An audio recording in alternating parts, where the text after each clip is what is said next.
પહેલાથી દિવ્ય લીલાઓનું વર્ણન દશમ સ્કંધની અંદર તો પહેલા 11 વર્ષ ને 51 દિવસની જે ગોકુળની લીલા એનું વર્ણન સુખદેવજી મહારાજે 49 અધ્યાય સુધી કર્યું. એટલે એનો પૂર્વાર્ધ 2 અર્ધાલીઓ છે. દશમ સ્કંધના 2 ભાગ છે, પૂર્વાર્ધ અને ઉત્તરાર્ધ. તો પૂર્વાર્ધના જે 49 શ્લોકો છે, 49 અધ્યાય છે, એની અંદર એમણે ગોકુળની લીલા 11 વર્ષની 51 દિવસની એની કથા સુખદેવજી મહારાજે કરી, આપણે સાંભળી. ત્યાર પછી 50મા અધ્યાયથી પરમાત્માની મથુરાની લીલા શરૂ થઈ. એ બરાબર 14 વર્ષ એટલે 25 વર્ષ થયા. અને 25 વર્ષ પછી એમની દ્વારકાની લીલા. તો ઉત્તરાર્ધની અંદર બધી દ્વારકાની લીલા આવી. આ પ્રમાણે પરમાત્માએ દ્વારકાની બધી લીલાનું આપણે વર્ણન આટલા દાડાથી કરી ગયા, સાંભળી ગયા.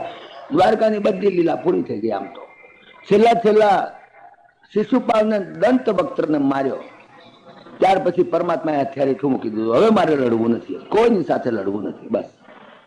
પરમાત્મા પછી લડ્યા જ નહીં. પછી તો સુદામા ચરિત્રની બધી વાતો આપણે કરી. પણ પરમાત્માને હવે એમની લીલા તો જાણે કે એમનું અવતાર કાર્ય તો પૂરું થઈ ગયું. એમનું અવતાર કાર્ય તો હતું શિશુપાલને દંત વક્ત્રને મારવાનું. જ્યાં રામાવતારની અંદર રાવણને કુંભકર્ણને મારવાનું હતું, એવી રીતે હિરણ્યકશ્યપને હિરણાક્ષને મારવાનું હતું. તો અવતાર કાર્ય તો પૂરું થઈ ગયું. હવે એક દાડો બ્રહ્મા દ્વારકામાં અંતરિક્ષમાં પધાર્યા. સ્વરૂપે કરીને નહીં, દેખાવે કરીને નહીં, પણ આયા. ભગવાનને મળ્યા, પ્રાર્થના કરી, મહારાજ તમારું અવતાર કાર્ય પૂરું થઈ ગયું છે. કારણ કે છેલ્લું તમારે છે તે જયારે પાંડવો કૌરવોનું યુદ્ધ થયું એમાં પણ તમે ભાગ લીધો. જો કે તમે લડ્યા નથી, તમે ફક્ત રથ વાંક્યો છે, પણ તમારી કૃપાથી પાંડવો પણ હવે જીતી ગયા. અને તે વખતે જે બાકીનો કચરો હતો એ બધો સાફ થઈ ગયો. તમે તમારા હાથે જે કચરો સાફ કર્યો, શિશુપાલ ને દંતવક્ત્ર ને બીજા રાજાઓ, એ તો જાણે થયું, પણ બાકીનો અર્જુનના હાથે ને પાંડવોના હાથે પણ તમે કચરો સાફ કરી નાખ્યો. હવે પૃથ્વી પરનો બધો ભાર ખલાસ થઈ ગયો છે. હવે પૃથ્વી પર કોઈ ભાર રહ્યો નથી. ભગવાને કુરુક્ષેત્રના રણ મેદાનની અંદર પોતે તો હથિયાર પકડ્યું જ નહોતું. એમણે નક્કી કર્યું દંતવક્ત્ર ને શિશુપાલને માર્યા પછી મારે લડવું નથી, બસ કોઈની સાથે મારામારી નથી કરી. પણ તમે અર્જુનને મદદ કરવા માટે કરીને, પાંડવોના કલ્યાણ માટે કરીને તમે રથના સારથી થયા. અને એ રીતે પણ જે કઈ ભાર હતો કૌરવોનો એ બધા દુષ્ટો બધા 18 અક્ષોહિણી સેના સાફ કરી નાખાવે. પૃથ્વીનું બધું સાફ થઈ ગયું, જેટલા દુષ્ટો હતા બધા. તો મહારાજ હવે તમારું અવતાર કાર્ય તો પૂરું થઈ ગયું છે, તો હવે તમે પધારો. અહીંયા આગળ દશમ સ્કંધ પૂરો થઈ ગયો અને એકાદશ સ્કંધની કથા શરૂ થઈ. મહારાજ હવે તમારું અવતાર કાર્ય પૂરું થઈ ગયું, હવે આપ ક્યારે પધારશો? તો ભગવાને કહ્યું કે જુઓ, ખરી વાત કહું, મારું અવતાર કાર્ય તો પૂરું થઈ ગયું છે. અને મારા સામર્થ્યથી અને મારા છત્ર છાયા નીચે મારા જ કુટુંબના યાદવો બેઠી ગયા છે. કારણ કે બહુ સંપત્તિ થઈ ગઈ છે એમની પાસે, બહુ સુખ મળી ગયું. Wealth, wine and woman go together. અને આ યાદવો બેઠી ગયા છે. હવે યાદવોને કોણ મારે? કારણ કે હું જાણે કે બેઠો છું તાલે કે તો યાદવો કોઈની તાકાત નથી કે યાદવ આમ ઊંચું જોઈ શકે. યાદવો સેફ છે, કોઈ એમનું નામ દેનાર નથી. સત્તા પુષ્કળ મળી ગઈ છે, સમૃદ્ધિ પુષ્કળ મળી છે, ઐશ્વર્ય પુષ્કળ મળી છે. અને આટલું બધું મળે તો માણસ બેઠ્યા વગર રહે નહીં. અને ખરેખર મારા યાદવો તો દારૂની લતે ચડી ગયા છે. એટલે મારો વિચાર એમ છે કે આ યાદવોને સાફ કરીને જવું, એમને બી સાફ કરી નાખો, આવો મારો વિચાર છે. બ્રહ્મા વિચારમાં પડી ગયા, શું વાત કરો છો મહારાજ? હા, મને કે શ્રાપ મળેલો છે, મને પણ મારે કર્મના ફળ ભોગવવા પડે છે. જયારે મહાભારતનું યુદ્ધ પૂરું થયું અને જયારે 100 છોકરા મરી ગયા, આ ધૃતરાષ્ટ્ર અને ગાંધારીના, હવે 100 છોકરા મરી ગયા, યુદ્ધ પૂરું થયું, પણ તારા 100 છોકરા મરી ગયા એવું ગાંધારીને કહેવા કોણ જઈ શકે? ગાંધારી તો મહાતપસ્વી હતી, મહાસતી હતી. ગાંધારી તેના પતિની પાછળ આંખો આખી જિંદગી બંધ રાખેલી. એની આંખોમાં કેટલું તેજ, ભયંકર તેજ, જબરજસ્ત તેજ, પ્રભાવ એટલો. યુધિષ્ઠિર ગુંચાય કે હું જઈને માને વાત કેવી રીતે કરું, તારા 100 છોકરા મરી ગયા, તો બાપ મને એકદમ શ્રાપ દઈ દે, મરી જ જાઉં. તો યુધિષ્ઠિરનું ગજુ ના ચાલે, એને સમાચાર કોણ આપે? જે સમાચાર આપવા ચાલે તારા 100 છોકરા મરી ગયા અને શ્રાપ દઈ દે, આ તો બહુ જબરજસ્ત. યુધિષ્ઠિર મહારાજ કે મહારાજ અમારું ગજુ નથી, અર્જુનનું કોઈનું અમારું ગજુ નથી, એના 100 છોકરા મરી ગયા અને કોઈ રહ્યું નહીં, હવે કોને કહેવા જાય? હવે આ બઈને ગાંધારી મહાસતી એને કહેવા જવાનું અમારું ગજુ નહીં, અમને શ્રાપ દઈ દે. તો ભગવાન કે હું શું કરું? એમાં કઈ તો કહી આવવું તો પડે ને ભાઈ, ખબર તો આલવી પડે ને, તમારી માં છે. કેમ તમારે જઈને ખબર તો આલવી પડે. તો ખબર આલવા જઈએ પણ શ્રાપ દઈ દે તો મરી જઈએ, અમારું તો કાસવ નીકળી જાય. તો કે તારે શું કરવું છે? કે મહારાજ એમ કરો ને, તમે જઈને કહી આવવાનું. તો કે ભગવાન કે મારા બેટા મારું કાસર કાઢવાની વાતો કરો, મારું કાસર કાઢવાની વાત. પણ કે ભાઈ તમારા ભક્ત છીએ, તમે આટલું કામ અમારું ના કરો. તમે જઈને ગાંધારીને કહો કે તારા 100 છોકરા મરી ગયા. ભગવાન તો હસી પડ્યા કે હેડ ભાઈ તારે મને કામ મારું કાસર તો નીકળી જતું. ગયા ગાંધારી પાસે જઈને નમસ્કાર કર્યા, માજી જય શ્રી કૃષ્ણ એમ કરી. ગાંધારી કે કોણ છો બેટા? હતા કે હું કૃષ્ણ. કેમ આવ્યા ભાઈ? કે માં એક ખોટા સમાચાર કહેવા આવ્યો છું, જરા દુઃખ થાય એવા સમાચાર છે. કે શું સમાચાર છે? સમાચાર તો બીજા શું, પણ આપના 100 દીકરાઓ ખતમ થઈ ગયા. અને જ્યાં ખતમ થઈ ગયા વાત થતા એ સાથે ગાંધારીનો મિલાદ ગયો. એકદમ ગુસ્સો આવી ગયો, એકદમ ભયંકર ગુસ્સો આવી ગયો. આંખના પાટા કાઢી નાખીને કૃષ્ણ સામે દ્રષ્ટિ કરી, શ્રાપ દઈ દીધો. જા મારું ત્યાં કાસળ કાઢી નાખ્યું છે તો તારી પાછળ કોઈ નહીં રહે, જા સાફ કરી નાખજે. ભગવાને શ્રાપ અંગીકાર કર્યો. હશે માતાજી તમારી જેવી મરજી, ભગવાનની લીલા છે. આ શ્રાપ અંગીકાર કર્યો, આ એનું પરિણામ ભગવાનને પણ ભોગવવું પડે છે. જો ભગવાનને પણ કર્મના કાયદા પ્રમાણે એને પણ ભોગવવું પડે. એટલે ભગવાને વાત કરી કે મને પણ શ્રાપ મળેલો છે ગાંધારીનો, અને ખરેખર શ્રાપ મેં સ્વીકાર કર્યો છે, કારણ કે મને ખાતરી છે કે મારા ગયા પછી આ યાદવો હખણા રહેવાના નથી, અને છેવટે કોકનો માર ખાશે, કોકના હાથે ખલાસ થઈ જશે. એના કરતા હું જ સાફ કરતો છું તો એક કચરો સાફ થઈ જાય. બસ આ પ્રમાણે કહ્યું. બ્રહ્માજી તમે જરા શાંતિ રાખો, મારો અવતાર કાર્ય તો પૂરું થઈ ગયું છે, પણ આ છેલ્લું રહી ગયું છે. ઘણા માણસોને એમ થાય કે મરીએ તાર લીલી વાડી મૂકીને જઈએ, છોકરાના છોકરામાં જીવતા હોય ને હું મરું. હું જીવતા નથી, મારો કોઈ છોકરો મરે નહીં, છોકરાના છોકરા મરે નહીં. લીલી વાડી મૂકીને જવાની દરેકની ઈચ્છા. પણ ભગવાને કહ્યું કે લીલી વાડી હળગાઈને જવું. હવે તો બીજી વાત નહીં, મારે લીલી વાડીને રહેવા દેવી નથી, હળગાઈને જ જવું. ભગવાને નક્કી કરેલું. ભગવાને કહ્યું બ્રહ્માજી તમે જાઓ ને, હું ઝપાટામાં હવે આવું છું, બહુ વાર નહીં કરવું હવે. બ્રહ્માજી કે બહુ સારું મહારાજ જાઓ. બસ પરમાત્માઓ બેઠા છે, રાહ જોવી છે. કઈક કારણ મળી જાય તો મેળ પડી જાય. અને એની અંદર કારણ બન્યું એવું કે એક વખત ભગવાન શ્રી કૃષ્ણે ત્યાંના શ્રેષ્ઠ ઋષિ મુનિઓને આમંત્રણ આપ્યું કે દ્વારકામાં પધારજો. ઋષિ મુનિઓ તો કાયમ આયા જ કરતા હોય. ભગવાન દ્વારકામાં રહે એટલે ઋષિ મુનિઓ તો અબર જબર એમની હોય જ.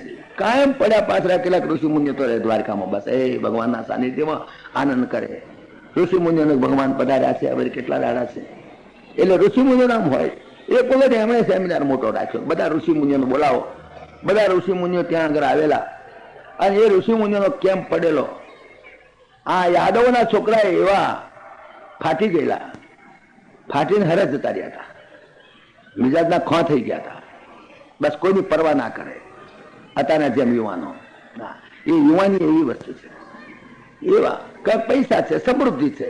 ભગવાન જેવો બેઠો છે કૃષ્ણ, કોઈ નામ ના દઈ શકે. પેલો શામ જઈને કોકની બેટીને ઉપાડી આવવાનું, પેલો જઈને કોક નામ જઈને કઈ દારૂ પી આવવાનું, કઈ કરી આવવાનું. નપટઈ બિલકુલ નપટ થઈ ગયેલા. એવા ભગવાન શ્રી કૃષ્ણના કેટલાક છોકરાઓ, એમાં સાંબે હતો પેલો, આ પેલી જાંબુવતીનો છોકરો સાંબે, એ ખાસ એ લીડર, તોફાનીઓમાં લીડર, જે દુર્યોધનની છોડીને તે ઉપાડી ગયો હતો, એ લીડર હતો. કે આપણે આ ઋષિઓ જે કે છે હાચું પડે, આ ઋષિઓને આપણે કહીએ હાચું પડે. જેમ અત્યારે પૂછે છે કે ભાઈ આ ભાઈ છે એને છોકરો આવશે છોડી આવશે, કે અમે કહી શકીએ તો આપણે જરા એનો ટેસ્ટ કરી જોઈએ. તો કે ટેસ્ટ તો કરીએ, પણ ક્યાં અત્યારે કોઈ ગર્ભવતી બાઈ હોય તો ને કે એમાં શું વાંધો છે, ચાલો ને હું બૈરી લુગડા પહેરી લઉં. સાંભે બૈરીના લુગડા પહેર્યા અને પેટે તોહળું બાંધ્યું, ગર્ભવતી છે એવો દેખાવ કરવા. કે છે કે હું છતાં લાજ કાઢીને ઉભો રહીશ કે ઊભી રહીશ જે કહેવાય. અને તમે બધા છે તે ઋષિ મુંજન પૂછજો કે અમારા સંબંધી છે, આ બાઈ છે બિચારી, એને જાણવું છે કે એને દીકરો આવશે દીકરી આવશે. આપણે જયારે જોઈએ તો ખરા શું નીકળે છે, જો દીકરો કે નીકળે છે કે નહીં તોહાળામાંથી, દીકરી કે તોહાળામાંથી દીકરી નીકળે છે કે નહીં જોઈએ તો ખરા. ઋષિઓની ટેસ્ટ કરવા ગયા. બેવકૂફોને ભાન નથી. ઋષિ મુનિઓ એટલે કોણ? એ કઈ એવા જ્યોતિષ જોવા બેઠા છે? મશ્કરી કરે તો ફાંફડી ખાય. હો, એવા જે પુરુષો હોય છે એના આગળ બહુ ચોંપલાશ નહીં કરવી, નહીં તો કોક દાડાના ભટકાડી દે. આ ગયા બધા ભાઈબંધો તોફાનીઓ મારા બેટા એમના મશ્કરી કરીએ છીએ. જઈને પેલી છોડીઓ આમ લાજ કાઢીને ઉભી રહી, મોડું દેખાડે તો ખબર પડી જાય કે આ છોકરો છે. મોડું દેખાડીને લાજ કાઢીને ત્યાં આગળ જઈને ઉભી રાખીએ કે મહારાજ આ અમારી એક ભાઈ છે અને એને બહુ ઈચ્છા છે જાણવાની કે દીકરો આવશે કે દીકરી આવશે. ઋષિએ ધ્યાન કર્યું, અરે તારી ઝેરે કૃષ્ણના દીકરા અને આવા ઉદખોદિયા પાક્યા હાથ તે. પણ હવે કૃષ્ણનો દીકરો એને શ્રાપ દેવો એ મુશ્કેલ. એને શ્રાપ કેમ દેવાય? પોલીસ કમિશનરનો છોકરો હોય અને રોંગ સાઈડ ઉપર ગાડી ચલાવતો હોય તો ઓર્ડિનરી પોલીસ ચોકી વાળો વિચાર તો કરે ને કે ભાઈ આ છોકરો લાયસન્સ નથી અને 13 વર્ષનો છોકરો 14 વર્ષનો છોકરો હોય પોલીસ કમિશનરનો અને ગાડી લઈને નીકળી પડે, લાયસન્સ હોય નહીં. હવે પોલીસ વાળાને વિચાર થઈ પડે કે પકડવો કેમ, કાલ પકડી તો પોલીસ કમિશનર ખોટું લાગે. પણ પોલીસ કમિશનરને પોલીસ વાળા ફોન કરે કે સાહેબ આ તમારો છોકરો દર વખત અહીંયા આગળ વગર લાયસન્સે ફરે છે, જો તમે કહેતા હો તો એને પકડો. તો પોલીસ કમિશનર કે જુઓ હું એને 17 વાર સમજાવું છું કે મૂર્ખા તું આ વગર લાયસન્સે જઈ કોક દાડો ભટકીશ તો મુશ્કેલી આવશે, પણ બેટો માનતો નથી, મારું નહીં માને. માટે તમે એમ કરો એને જયારે પકડો ને ત્યારે બરાબરની ભાઠાની બે દેજો, બરાબર ચિંતા ના કરતા. હા હું તમને વાંધો નહીં અને પૂરી દેજો એટલે કે મારા બાપાને ખબર આપો, તમે ખબર આપજો એટલે હું આવીશ નહીં છોડાઈશ એટલે એ સીધો થઈ જશે. બાપથી સીધા નથી થતા, એ બહારથી સીધા થાય છે.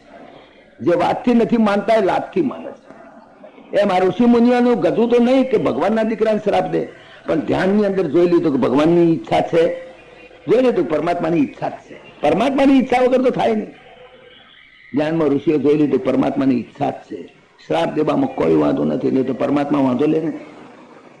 તરત જ ઋષિ મુનિએ જોયું. શું આવશે એમ પૂછો છો? દીકરો આવશે દીકરી? દીકરો નહીં આવે, દીકરી નહીં આવે, મૂસળ આવશે. લે તારો નખો જ કાઢે એવું. ઋષિએ દઈ દીધો શ્રાપ, અને શ્રાપ દીધો પછી તો બેટાઓ ગભરાયા બરાબરના. જેમ પોલીસ વાળો પકડે પછી તો પોલીસ કમિશનરનો છોકરો પછી તો ગભરાય ને, પૂરી દે જેલમાં. એટલે અત્યારે કીધું ફાંકો હતો એના મનમાં કે મારો બાપ પોલીસ કમિશનર છે, કોઈ પૂછનાર નથી. પણ ફાંકો ઉતરી જાય પછી તો પૂરી દે પછી પેલા એ તો ખાનગી પૂછી લીધું હોય. એવી રીતે પરમાત્માની ઈચ્છા છે એવું ઋષિ મુનિએ જાણી લીધું. જાણી લઈ અને શ્રાપ થઈ દીધો. શ્રાપ દીધો પછી પેલા ગભરાયા, ઓ બાપરે મરી ગયા, હા શું થશે?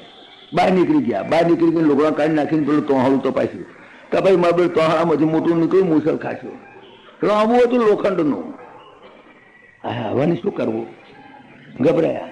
ભગવાનને તો વાત થાય નહીં, વાત કરે તો મારવા લે કે મારવા લે છે. હવે તો ભગવાન તો બધું જાણે જ છે. અને ભગવાને વિચાર કર્યો હું ના પૂછવા આવે તો કશો વાંધો નહીં, હું તો જાણું જ છે. બેટા કોઈ વાત નથી કરી, ઘેર આવીને છનું મોનું. હા શેર બજારમાંથી 5000 ગુમાઈ ના, પણ બાપાને વાત ના કરે કે જો કંઈક મેળ પડતો હોય તો અંદર પતાવી દઈએ, અંદર પતાવી દઈએ. એટલે શું કરીશું કે એમ કરીએ આપણે મને ઘસી અને બધું એમ કે એવું પાતળું કરી નાખીએ, અને એ જે ઘસીને જે ભૂખરો થાય ને બધો ભૂખરો સમુદ્રમાં નાખી દઈએ. પછી મુસળ ક્યાં મારવાનું હતું? ઘસ કરીને ભૂખરો કરી નાખ્યો, એવો ભૂખરો કરી નાખ્યો ઝીણો તદ્દન નાખી દીધો સમુદ્રમાં. આટલું નોક રહી ગયું, એ નોક રહી ગયું. તે નોક કે નાખી દો. હવે આ તો ઘા એવું રહ્યું નથી. હવે ને ઘસી તો અંગૂઠા ગહાય એવું છે. હવે તો નોનું એટલું નોકને શું કરે, કેવી રીતે અંગૂઠો ગહાય, છોડાય.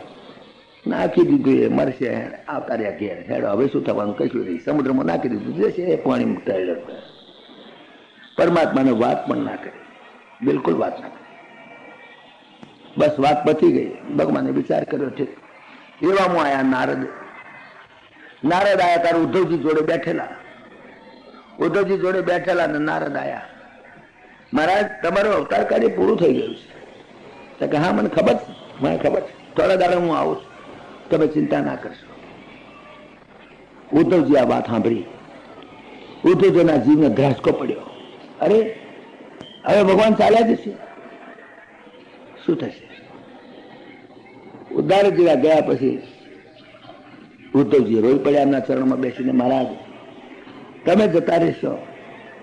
તમારી વાતચીત ઉપરથી લાગે છે તમારું મન ઉઠી ગયું લાગે છે. મને લાગે છે કે તમારા મનમાં હવે કંઈક વિચારો જુદા ચાલતા લાગે છે. મને હવે ખાતરી થવા લાગી છે કે તમારું શરીર બહુ લાંબો વખત તમે નથી રાખવાના. મને લાગે છે કે તમે તમારું શરીર છોડી દેવાની તૈયારી કરતા હો એમ મને તો દેખાય છે મહારાજ. પણ હવે આ જગતમાં પછી તમારું તો અવતાર કાર્ય પૂરું થશે, પણ પછી મારે શું કરવું મહારાજ? મારી શું દશા, જગતની શું દશા? પછી એનો આધાર કોણ? આ જગતનો આધાર કોઈ? તમે જગદાધાર છો તો જગતનો આધાર શું મહારાજ? મને એમ થાય છે કે હવે શું થશે મને સમજાતું નથી. ભગવાને કહ્યું, જો ઉદ્ધવ, તું એક મારો માણસ છું, તું મારો જ્ઞાનનો વારસદાર છું. જેમ મહાત્મા ગાંધીએ કહ્યું ને કે પોલિટિકલ વારસદાર મારા જવાહરલાલ નહેરુ છે, એમ ઉદ્ધવ જ્ઞાનનો વારસદાર. ઉદ્ધવ, જો તને સાચે સાચું કહી દઉં, બરાબર આજથી હાથમે દાડે આ દ્વારકા સમુદ્રમાં ઘસડી જશે. આ મૂર્ખાઓ મારી પાસે આવ્યા હતા, ત્યારે મેં એમને સલાહ આપી છે કે આ દ્વારકામાં ઉત્પાત બહુ થાય છે, માટે રહેવા જેવું નથી, માટે શિફ્ટિંગ કરીને જતા રહો. તમે લોકો પ્રભાસમાં જતા રહો, અને પ્રભાસ બહુ પવિત્ર સ્થળ છે, અને આપણે બધા ત્યાં જતા રહીએ, ત્યાં સ્નાન વગેરે કરીશું, ત્યાં રહીશું. એવી લોકોને મેં સલાહ આપી છે. તમે તે દાડા હતા. તેને સલાહ આપવાનું કારણ તમે સમજ્યા ને કે આ ઘરે દ્વારકા ડૂબી જશે પાણીમાં સાતમે દાડે, અને સાતમે દાડે ડૂબી જશે દ્વારકા, અને હું મનુષ્ય લોકનો ત્યાગ કરીશ, અને ત્યાર પછી બધા જ મંગળો નષ્ટ થઈ જશે. કારણ મંગળ જે કંઈ છે, પરમાત્મા મંગળ સ્વરૂપ છે. પરમાત્મા દેહ છોડી જાય પછી તમામ માંગલિકો નષ્ટ થઈ જશે. અને તે વખતે પછી હું આ બાયણે થઈને સ્વધામમાં જઈશ ને આ બાયણેથી કળિયુગ પહેરશે. એક જ દાડે, જે દાડે હું સ્વધામમાં જઈશ એ દાડે કળિયુગનો પ્રવેશ થશે. આ હું બેઠો છું ત્યાં સુધી કળિયુગની તાકાત નથી બિચારો આવી શકે. હવે કળિયુગનો તો ટાઈમ થઈ ગયો છે, એને આવવાનો ટાઈમ છે. આ ઋતુ ચક્ર છે, આ કાળ ચક્ર છે, આ યુગ ચક્ર છે, એ તો ફરતા રહેવા જોઈએ, એને કોઈ રોકી શકે નહીં. પરમાત્મા ભગવાન રામ દ્વાપરમાં હતા, ત્રેતામાં, તો ત્રેતા પછી દ્વાપર આવ્યો તો કે ભગવાને રોક્યો નહીં. અને ભગવાન શ્રી કૃષ્ણ દ્વાપરમાંથી હવે કળિયુગના આવવાનો ટાઈમ થયો તો કે રોકાય નહીં. એ કે યુગ ચક્રને કઈ રોકાય છે? શિયાળો આવે પછી ઉનાળો આવે, એને કોઈ રોકી શકે? ઉનાળો આવે પછી ચોમાસું આવે, એ ઋતુ ચક્ર છે, એને કોઈ રોકાય? દિવસ થાય પછી રાત પડે, કાળ ચક્ર છે, એને કોઈ રોકી શકે? રાત પછી દિવસ થાય, કોઈ રોકી શકે? કારણ કે તો નિયમ પ્રમાણે ચાલે છે. આ બધો નિયમ છે.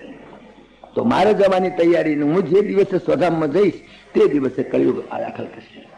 અને ઉદ્ધવ, હું તને એક સલાહ આપું છું કે તું પણ અહીંથી નીકળી જજે, તું અહીંથી જતો રહેજે.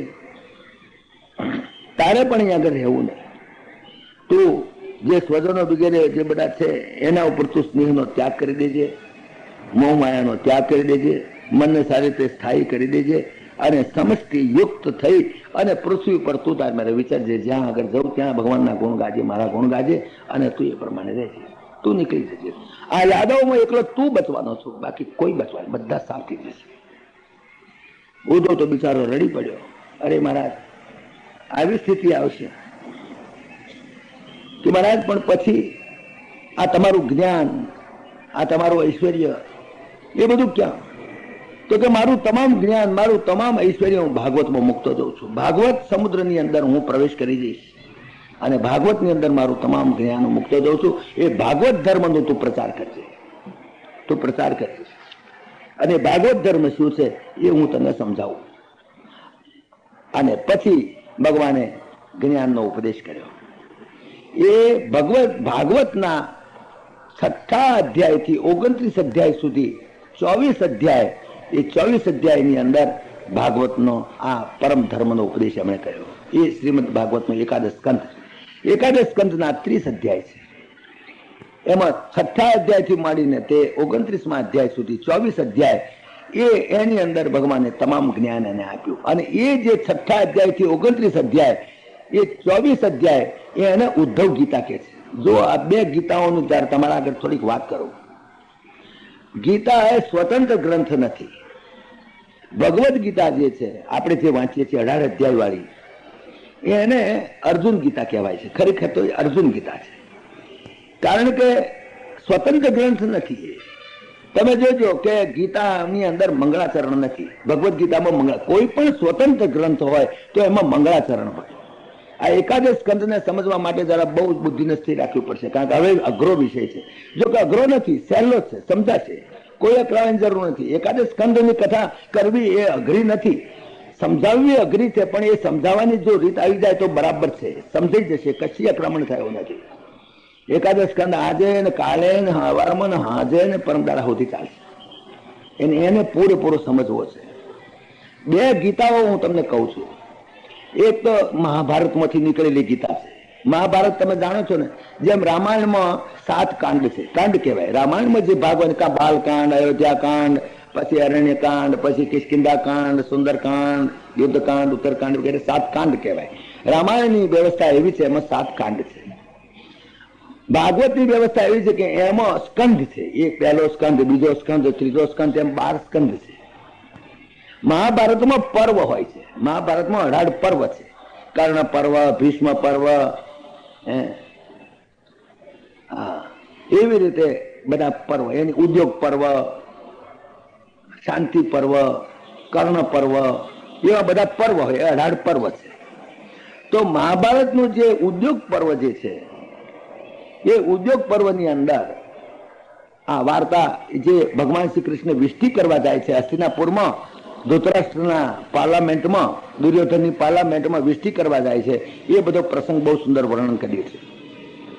અને તે વખતે દુર્યોધનની સ્પીચ, તે વખતે ધૃતરાષ્ટ્રની સ્પીચ, ગાંધારીની સ્પીચ, ભગવાન શ્રી કૃષ્ણની, ઉદ્ધવની, ભીષ્મ દાદાની, ગુરુ દ્રોણાચાર્યની બધી સ્પીચ છે, એનું પાર્લામેન્ટરી બધું પ્રોસિડિંગ્સ બધા એ તમને ઉદ્યોગ પર્વની અંદર મળી રહે. ઉદ્યોગ પર્વની અંદર જે પોલિટિકલ સ્પીચીસ છે, એવી સ્પીચીસ હજુ સુધી દુનિયાની કોઈ પાર્લામેન્ટમાં નથી. કોઈ પાર્લામેન્ટમાં તમને એવી સ્પીચીસ નહીં મળે. ઉદ્યોગ પર્વ ખાસ જે પોલિટિશિયન્સ છે, કેવી રીતે પોલિટિક્સ બોલાય છે, એ બધું તમને ત્યાં ઉદ્યોગ પર્વમાં જાણવાનું મળે. એ વિષ્ટિ કરવા ગયેલા ભગવાન, પણ વિષ્ટિ છેવટે ફેલ ગઈ. છેવટે પરિણામ આવ્યું કે લડવું જ છે. ઉદ્યોગ પર્વ પછી ભીષ્મ પર્વ શરૂ થયો. એ ભીષ્મ પર્વના 23 અધ્યાય સુધી આ બધી વિષ્ટિ ફેલ ગઈ. બધાએ તૈયારીઓ કરી, બધા લશ્કર બોલાયો, ભગવાનને વિનંતી કરવા ગયા. દુર્યોધન ગયો, અર્જુન ગયા. દુર્યોધનને કહ્યું તારું મારું લશ્કર નારાયણી સેના તને આપીશ અને હું અર્જુનના પક્ષમાં રહીશ. આ બધી વાત થઈ 23 અધ્યાય સુધી. અને 24મા અધ્યાયથી આ રણક્ષેત્રો પર જઈને ઉભા રહ્યા અને શું જ્ઞાન આપ્યું, એ 24મા અધ્યાયથી શરૂ થયું. ભીષ્મ પર્વનો 24મો અધ્યાય. તો ભીષ્મ પર્વનો 24મો અધ્યાય એ ભગવદ્ ગીતાનો પહેલો અધ્યાય. સમજ્યા? એટલે એમાંથી કાઢી લીધો એટલો પોર્શન. એટલા માટે સ્વતંત્ર ગ્રંથ નથી ભગવદ્ ગીતા. નહીં તો મંગળાચરણ હોય. રામાયણ સ્વતંત્ર ગ્રંથ કહેવાય, મંગળાચરણ ખરું. શ્રીમદ ભાગવત સ્વતંત્ર ગ્રંથ કહેવાય, એનું મંગળાચરણ ખરું. મહાભારત સ્વતંત્ર ગ્રંથ કહેવાય, એનું મંગળાચરણ ખરું. પણ ગીતા એ સ્વતંત્ર ગ્રંથ નથી. એ ભીષ્મ પર્વના 24મા અધ્યાયથી અર્જુન ગીતા શરૂ થાય છે. અર્જુન ગીતા છે એ ભગવદ્ ગીતા છે અને અર્જુન ગીતા છે. તો 24મો અધ્યાય ભીષ્મ પર્વનો એટલે ભગવદ્ ગીતાનો પહેલો અધ્યાય. એનો 25મો અધ્યાય આનો બીજો અધ્યાય, આનો 26મો અધ્યાય આનો ત્રીજો અધ્યાય, એનો 42મો અધ્યાય આનો 18મો અધ્યાય. એ પ્રમાણે ભીષ્મ પર્વોમાંથી કાઢી લીધેલી એને અર્જુન ગીતા કહે. જયારે શ્રીમદ ભાગવતના એકાદશ સ્કંદના 6થા અધ્યાયથી 29 અધ્યાય, 24 અધ્યાય એ ઉદ્ધવ ગીતા. પેલા 18 અધ્યાય, એના 24 અધ્યાય. પણ પેરેલલ બધું જ ભગવદ્ ગીતા વાંચો કે આ ઉદ્ધવ ગીતા વાંચો, એક જ. એમાં અધ્યાય આવતો હોય ગુણત્રય વિભાગ યોગ, તો આમાં આવે ગુણત્રય વિભાગ યોગ. એમાં આવે પુરુષોત્તમ યોગ, તો આમાં આવે પુરુષોત્તમ યોગ. એની અંદર જે અધ્યાયો છે એ જ પ્રમાણેની વ્યવસ્થા ગોઠવણ છે. એટલે ભગવદ્ ગીતા લગભગ ઓલમોસ્ટ અર્જુન ગીતા અને ઉદ્ધવ ગીતામાં કોઈ ફેર નથી. પેલામાં થોડું વધારે વર્ણન છે, 24 અધ્યાય છે એટલે પેલામાં 18 અધ્યાય છે એટલે ઓછું વર્ણન છે. કારણ કે યુદ્ધના મેદાન ઉપર બોલાયેલું છે એટલે કન્સાઇઝ છે. જયારે આ તો ઉદ્ધવને બેઠા બેઠા વાત કરે છે, માટે કરીને કન્સાઇઝ નથી 24 અધ્યાય કર્યા છે. પણ બંને ગીતા એ ઉદ્ધવ ગીતા અને અર્જુન ગીતા બંને એક જ છે. આ તમને થોડું કોન્સ્ટિટ્યુશન સમજાવું છું એટલા માટે. તમારામાંથી ઘણા ના સમજો તો જુદી વાત છે, કઈ વાંધો નહીં. પણ કંઈક એના બીજ રોપાશે તો કંઈક કોક દાડું જાણવાનું મન થશે. બધાનું કદાચ ગજુ ના લાગે કે આ તો બધી પેલી વાર્તા આવતી હતી ને ભગવાનના લગ્નની એવી રીતે, ત્યારે તમને હવાજ બધા જ પડતો હશે. પણ અમે હવાજ છે, પણ જાણવું તો જોઈએ. હિન્દુના છોકરા છો, ભારતમાં જન્મ્યા છો, તો જાણી લો આ બધી વાત. તો આ અર્જુન ગીતા અને આ ઉદ્ધવ ગીતા, જે ભગવદ્ ગીતા કહીએ છીએ અર્જુન ગીતા છે, આ ઉદ્ધવ ગીતા છે. બંને ગીતા જ છે. બંનેની અંદર વક્તા ભગવાન શ્રી કૃષ્ણ છે. બંનેમાં અર્જુન ગીતામાં પણ વક્તા ભગવાન શ્રી કૃષ્ણ છે અને ઉદ્ધવ ગીતામાં વક્તા પણ ભગવાન શ્રી કૃષ્ણ છે. બંનેમાં શ્રોતા જુદા છે. પેલામાં અર્જુન શ્રોતા તરીકે ઉભો છે, આની અંદર ઉદ્ધવ શ્રોતા તરીકે ઉભો છે. પેલામાં 18 અધ્યાય છે, આમાં 24 અધ્યાય છે. પણ એક જ વાત, એક જ બ્રહ્મના સ્વરૂપનું નિરૂપણ, બ્રહ્મનું સ્વરૂપ, માયાનું સ્વરૂપ, જીવનું સ્વરૂપ, જગતનું સ્વરૂપ, ઈશ્વરનું સ્વરૂપ, મન બુદ્ધિ ચિત્ત અહંકારનું સ્વરૂપ, ઇન્દ્રિયોના વિષયનું સ્વરૂપ, જગતનું સ્વરૂપ, સંસારનું સ્વરૂપ, આ બધું જ સ્પષ્ટ કરી દીધું છે. બહુ જ અમૂલ્ય ગ્રંથ. ઉદ્ધવ ગીતા એ જ વાત કરે છે, બીજી વાત નથી કહેતી. એટલે આ જે ઉદ્ધવ ગીતા છે એનો સાર, આને અર્જુન ગીતા કે ભગવદ ગીતા, એનો સાર એક જ છે. હવે એની અંદર પરમાત્મા એને જ્ઞાન સમજાવે છે કે જો ઉદ્ધવ, હું તને કહું કે આ જગતની અંદર આ સમગ્ર વિશ્વ જ્ઞાન સ્વરૂપ જ છે, કાંઈક મારું સ્વરૂપ છે.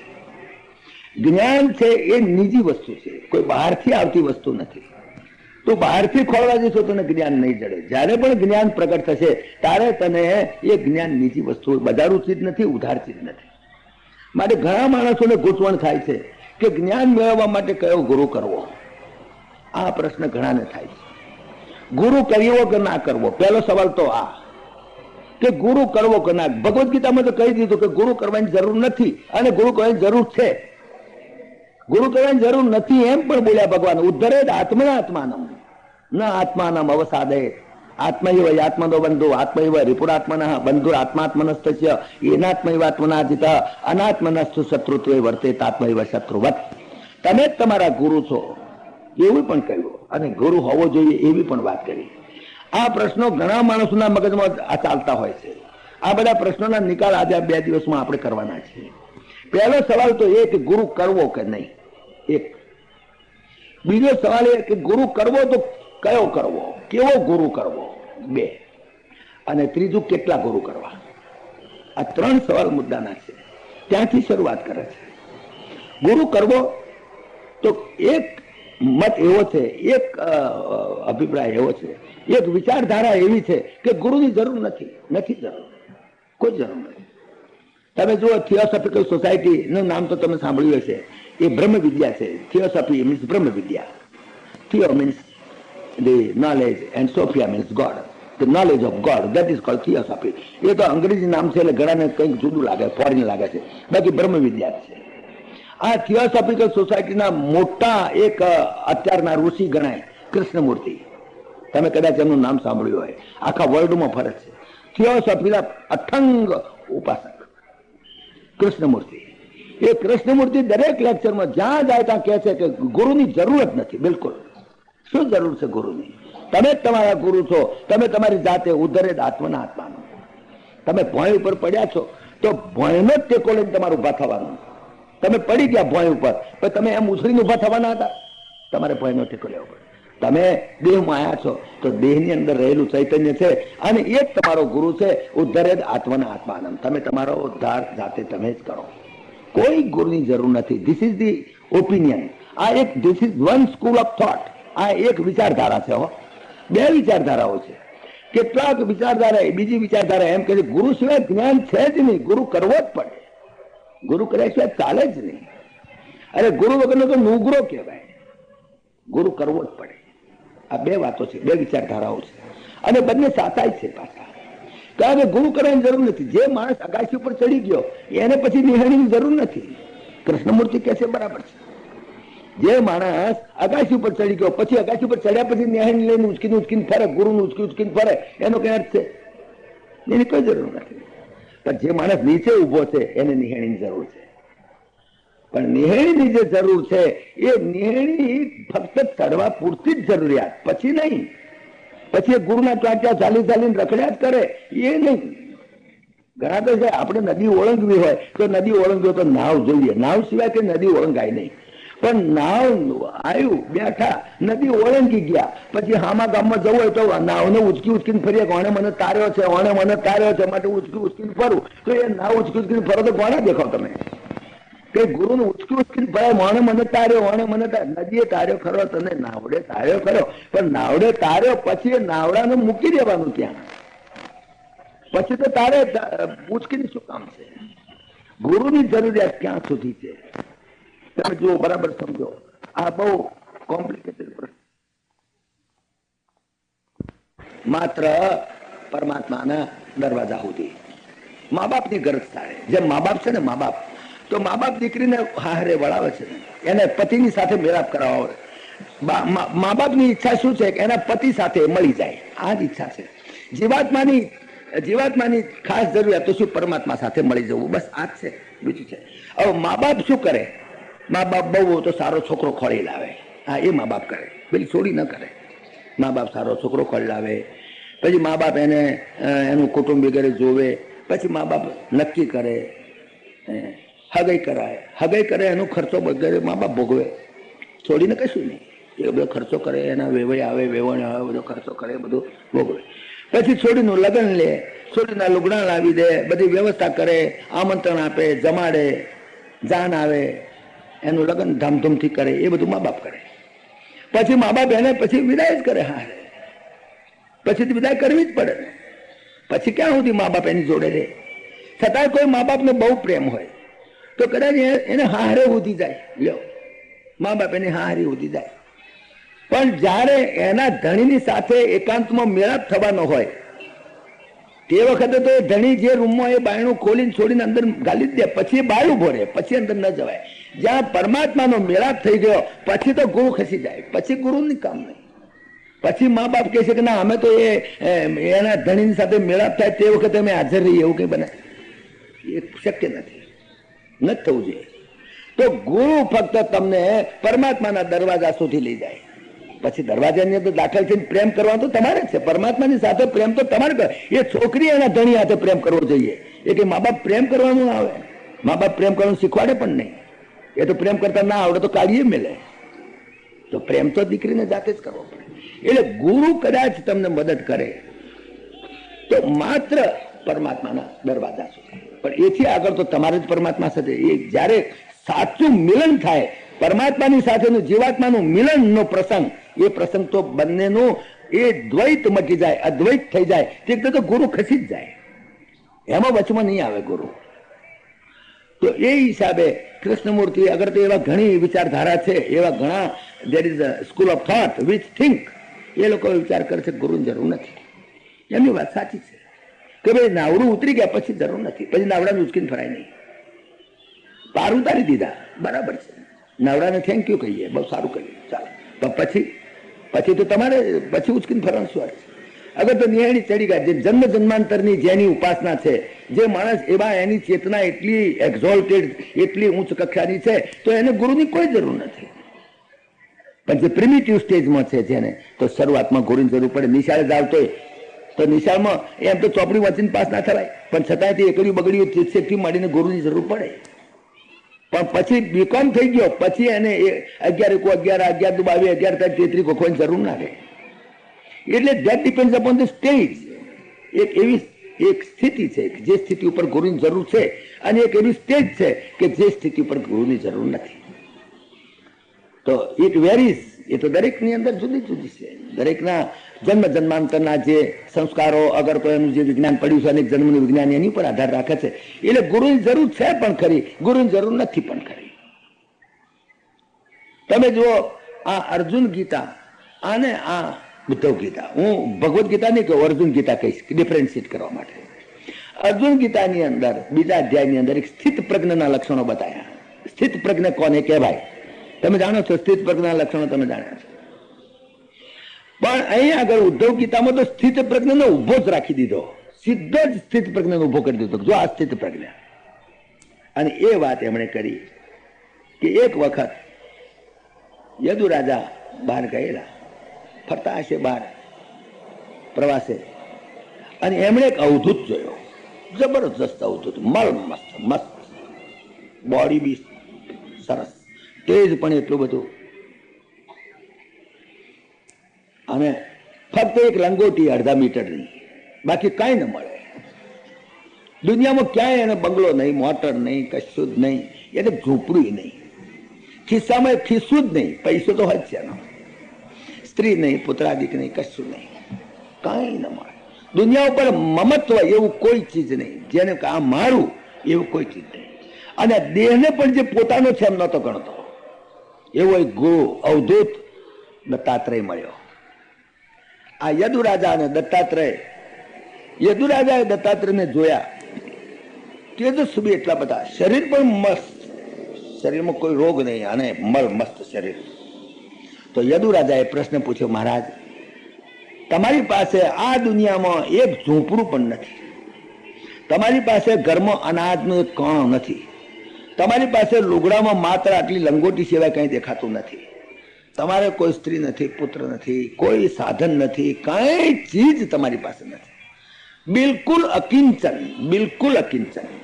હા, અને છતાં તમારું બોડી આટલું અલમસ્ત કેમ રહે છે? અમારે તો બંગલા છે તોય મોદા, અમારે તો આટલું બધું ખાવાનું છે તો ડાયાબિટીસ, અમારે તો આટલા બધા સમૃદ્ધિ છે તોય પણ ઊંઘ નથી આવતી, પલંગમાં ઊંઘે નથી આવતી, પલંગ તો યુ ફોર્મ ને ડંગલો પીલો ગોળીઓ ખાઈ તો ઊંઘ નથી આવતી, અને તમે તો મસ્તીથી ઊંઘો છો.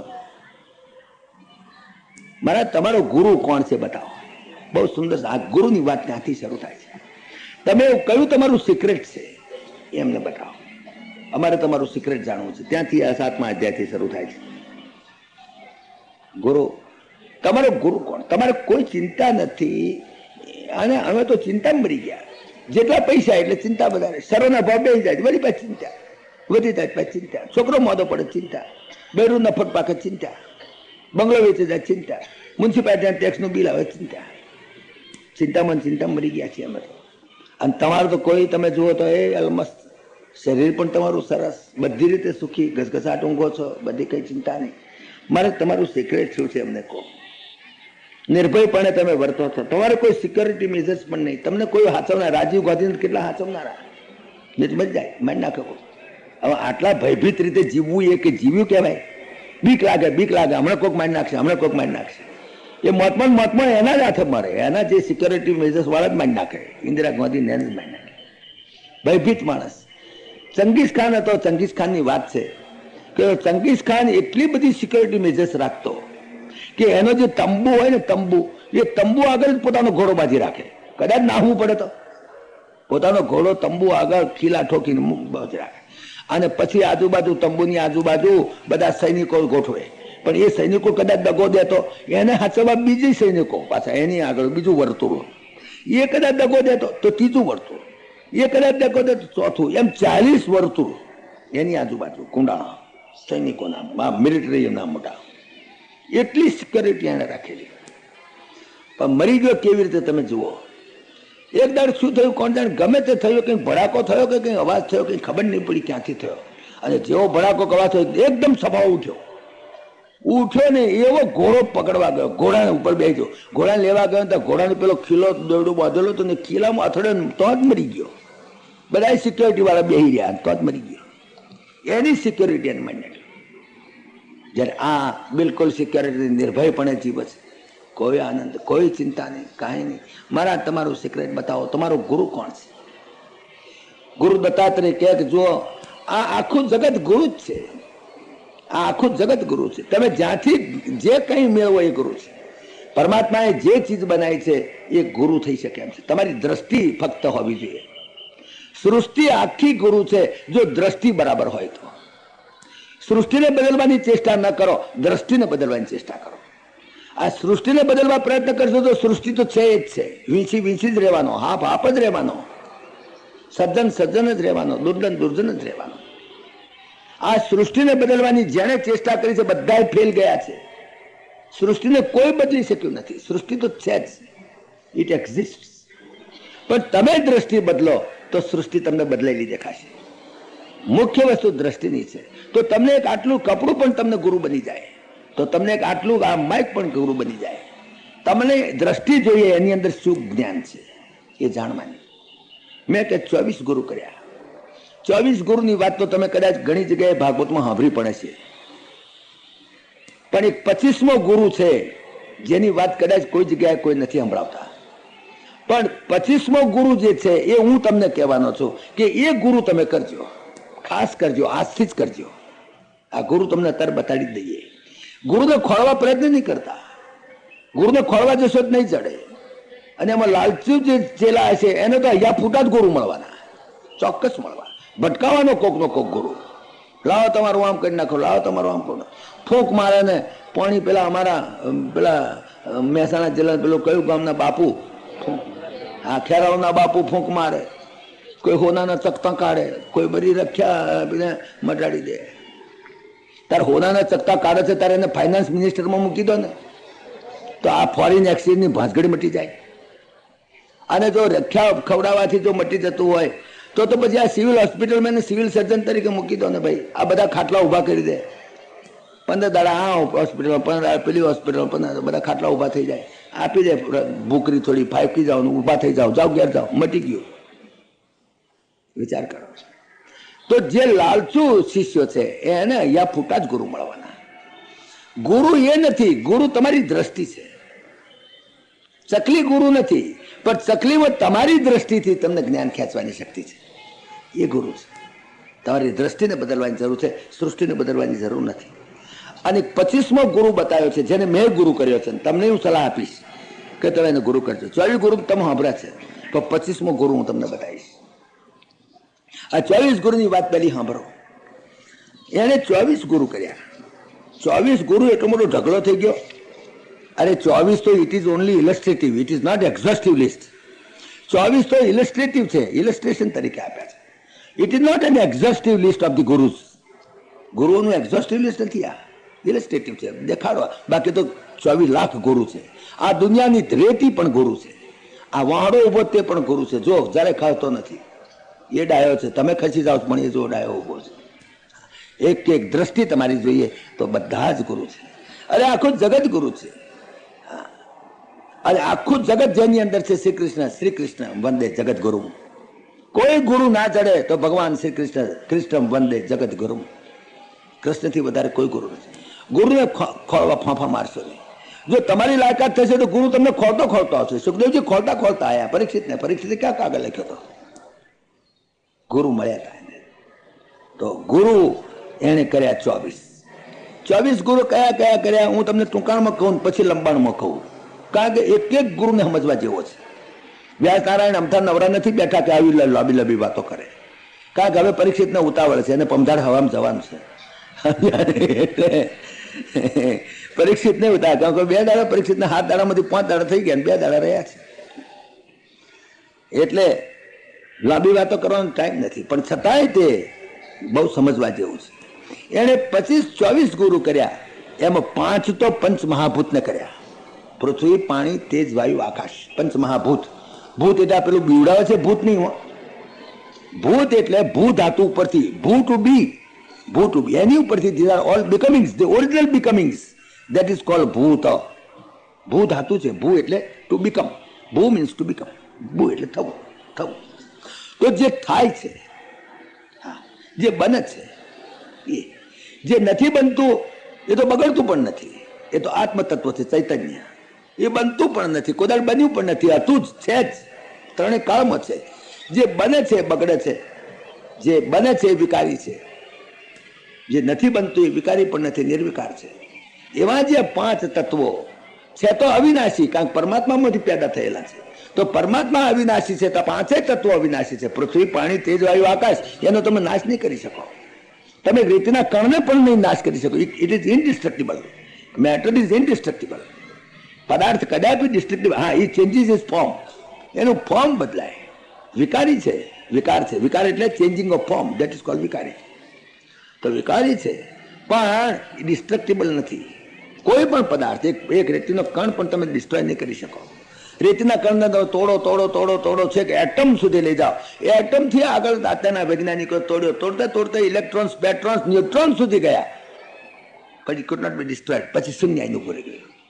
શૂન્ય જોયું, અરે કઈ નથી, ક્યાં ગયું? બસ પરમાત્મા બ્રહ્મ છે.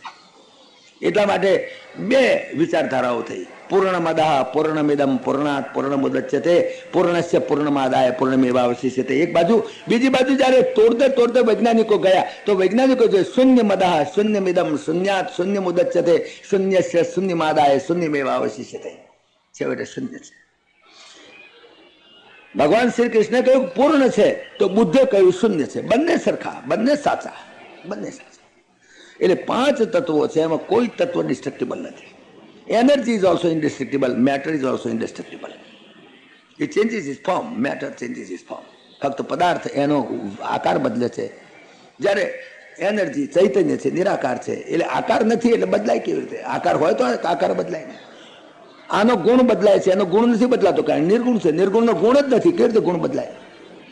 એનો આકાર નથી, એનો ગુણ નથી, એનો રંગ નથી, એટલે બદલાય જ નહીં. પેલામાં બદલાય. જેનું નામ નથી તો નામ હોય એનું નામે બદલાઈ જાય, પણ જેનું નામ નથી એનું નામ પણ ન બદલાય. આ પંચમહાભૂત છે, આ પાંચ તત્વો ઓરિજિનલ છે. નામ બદલાય પણ પદાર્થ બદલાય નહીં, ડિસ્ટ્રક્ટિબલ નથી. પહેલા તમે એને ગોટલો કહેતા હતા, હવે એનો વિકાર થયો, એનો ડેવલપ થયો, એને તમે આંબો કહ્યો, પણ એનું એ આંબો કયો, પછી એને ડાળીઓ કયા, પછી એને પોદણા કયા, પછી એને કેરી કહી. આ બધું એ પૃથ્વી તત્વ છે. પછી તત્વ નહીં બદલાય. પછી એ આંબો ઉકાઈ ગયો એટલે એને તમે થળિયું કહ્યું, પણ તત્વ તો રહ્યું. થળિયા તમે વેર્યું એટલે એના પાટડા થયા, પાટિયા થયા, પણ નામ બદલાયું, રૂપ બદલાયું, આકાર બદલાયો, ગુણ બદલાયો, પણ પૃથ્વી તત્વ તો એ નહીં રહ્યું. પછી એ પાટિયાનું ફર્નિચર કરાવ્યું એટલે ખુરશી કહેવાય, ટેબલ કહેવાય, પણ પૃથ્વી તત્વ તો એ નહીં રહ્યું. એમાં તો કોઈ બદલાટ, તત્વ તો બદલાતું નથી, ઇનડિસ્ટ્રક્ટિબલ. હા, નામ બદલાયું, એનું રૂપ બદલાયું, એનો ગુણ બદલાયો. પાટિયા હતા, એનો ગુણ જુદો હતો.